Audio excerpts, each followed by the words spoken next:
সুখের লাগিয়া এগর ভাবিন অনলে ঘুরিয়া গেল। সত্যকেই সেটা,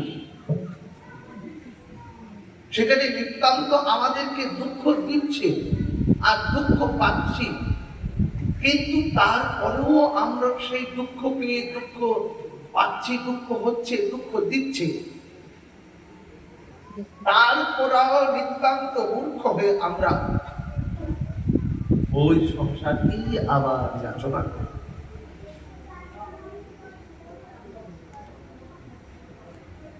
আমার পরম গুরুদেব প্রভুপাদ দেবগণী গোস্বামী উনি সহজ ভাষায় বলতেন, সংসারের সুখটা কিরকম সুখ জানো? আমাদের শরীরে দাউদ হয় না, দাউদ দাউদ হলে দাউদের যে যন্ত্রণা হয়, হ্যাঁ, তো এত আনন্দ হয় যখন ওই দাউদে আমরা চুলকাতে থাকি, এত চুলকাতে থাকি, এত আনন্দ অনুভব হয়। যখনই আমরা ওই বন্ধ করে দিয়ে চুলকানিটা, তখনই একটু পরেই সেখানে যন্ত্রণা জ্বালা আরম্ভ হয়। আমার পরম গুরুদেব হাস্যভাবে বলতেন, সংসারের সুখ হচ্ছে দাউদের চুলকানির মতো, একটুখানি স্বস্তি, পরক্ষণেই জ্বালা, একটুখানি স্বস্তি, পরক্ষণেই জ্বালা। তো কাছে কি জ্বালা হয় কি, অনুভব হয় কি? কিন্তু তা সত্ত্বেও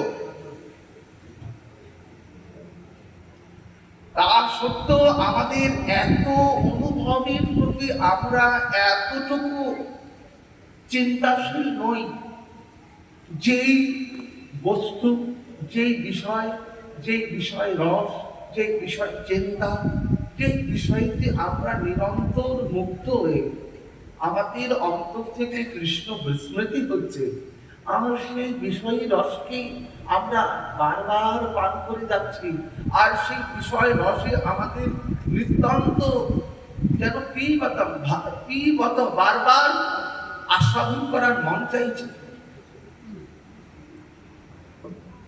মহারাজ নিত্যান্ত কি ঠাকুর মহাশয় ওনার ত্রিপদীতে বিপত্তি কথাটিকে কেমন উল্লেখ করে? বিষয় বিপত্তি জানো, সংসার স্বপ্নমান। সনাতন গোস্বামী যখন চলে আসলেন, ওই মোহর রেখে দিলেন সনাতন গোস্বামীর সঙ্গে যে এসেছিলেন। যখন জানতে পারলেন সনাতন গোস্বামী, ওই মোহরগুলো দিয়ে তাকে আপন দেশ পাঠালেন। কেন? ওই যে বিষয়, যতক্ষণ বিষয় থাকবে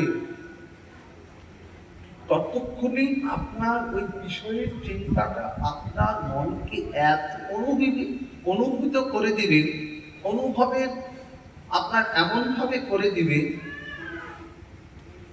যে অনুভবে আপনি নিতান্ত বিষয়াসক্তি হয়ে কৃষ্ণকে ভুলে যাবেন, কৃষ্ণ ভুলে যাবেন।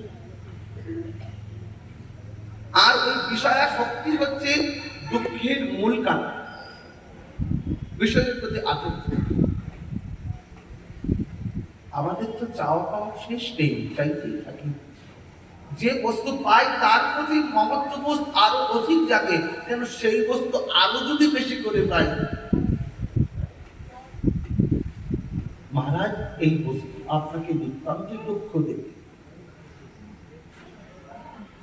এই জন্য ঠাকুর মহাশয় ওনার ত্রিপদীতে বললেন, বিষয় বিপত্তি জানো, সংসার স্বপ্ন। বিষয়কে বিপত্তি বলো, তোমার যার দ্বারা বিপদ আসবে সেই বিপদ থেকে রক্ষা পেতে হবে। মহারাজ বিষয় প্রয়োজন, বিষয়ের আসক্তি যেন আপনার ভিতর না হয় সেদিকে লক্ষ্য রাখতে হবে। ধন রয়েছে আপনার, কিন্তু ধনের প্রতি যদি আসক্তি হয়ে যায়, আপনার প্রয়োজন যতটুকু ততটুকু তো নেই, তার থেকে যদি শক্তির অধিক প্রয়োজন, সেখানে বিপত্তি আসবে, সে দুঃখ দিবে। সেই ধন, সেই সুখ, সেই বিষয় আপনাকে দুঃখ দিতে থাকবে, দুঃখ দিবে আপনাকে। আপনি না চাইতেও আপনাকে দুঃখ ভোগ করতে হবে। বিষয়ের স্বভাব হয় অন্ধ, সেই কর্ম করায় জীব হয় ভববন্ধ। জীব হয় ভববন্ধ। এই জন্য ঠাকুর মহাশয় বিষয়কে বিপত্তি বললেন। বিপত্তি জানো, তোমার বিপদ আসতে পারে এবং বিপদ আসবেই। তাহলে আমরা এই বিপদ থেকে রক্ষা কি করে পাব? সংসার স্বপ্ন মানব, সংসারকে স্বপ্ন মনে কর। এই সংসার স্বপ্ন, স্বপ্নে আমরা অনেক কিছু দেখি, তো দেখি না? স্বপ্নে আমরা অনেক কিছু দেখি, গাড়ি গাড়ি, দালান কোঠা, কত কিছু। কিন্তু ওই স্বপ্নের বস্তু কি কখনো সম্পূর্ণ হয় আমার জীবনে? স্বপ্নে তো আমি অনেক কিছু দেখছি, আমার এই হবে, আমার সেই হবে, আমার এই চাই, আমার এই চাই। মহারাজ, আপন ইচ্ছায় জীব কোটি বাঞ্ছা করে, কৃষ্ণের যে ইচ্ছা সেই বাঞ্ছা করে। আপনি যত কিছুই বাঞ্ছা করুন না, কৃষ্ণ যা চাইবে তাই পাবে, তার আগে নয়, তার আগে নয়। এই জন্য বিষয়কে বিপত্তি বলে। আপনার বিপদ আসবে এখান থেকে, সাবধান করে দিলেন ঠাকুর মহাশয়। কিন্তু আমাদের মন নিতান্ত এই বিষয়ে শক্তি, এতটা বিষয়ের শক্তিতে পরিপূর্ণ, যেখানে আমরা দিক থেকে খারাপ হয়ে যায়। এই জন্য বিষয়ের প্রতি সাবধানতা অবলম্বন করতে হবে।